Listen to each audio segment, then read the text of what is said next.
Sometimes people will come to me and they'll say, but Emily, I'm just not creative. I'm not a creative person. And I don't buy that. I don't buy that for 1 second, because creativity isn't this thing that you either have or you don't have.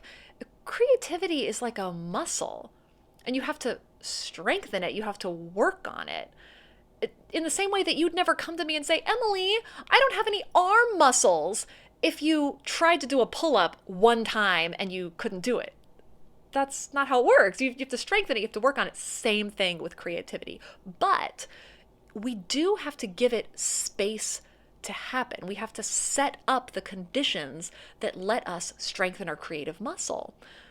Sometimes I feel like we as leaders, we say we want creative thinking, but then we quickly shoot down any idea that doesn't look exactly like the same way we've always done things.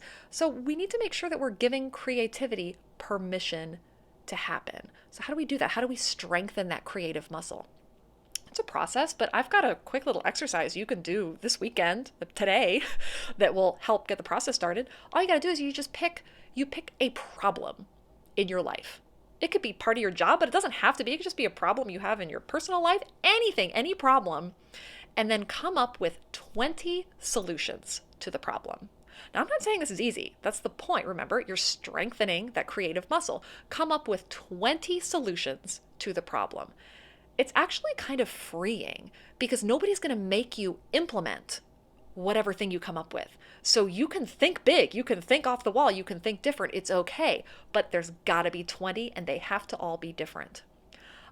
It's a really great way to just start practicing that creative thinking. Now, I will say, even though this is an exercise, when I've done this with groups, sometimes, and actually quite frequently, someone will look down at their list and they'll say, well, hold on a second. I mean, I know this was just an exercise, but this idea right here, this is kind of good, right? I mean, like, should I be calling a patent office right now? Like, am I going to be famous? Hey, listen, all I ask is, if you're famous because of an idea you thought of with this exercise, just call me, okay? Just let's still stay friends.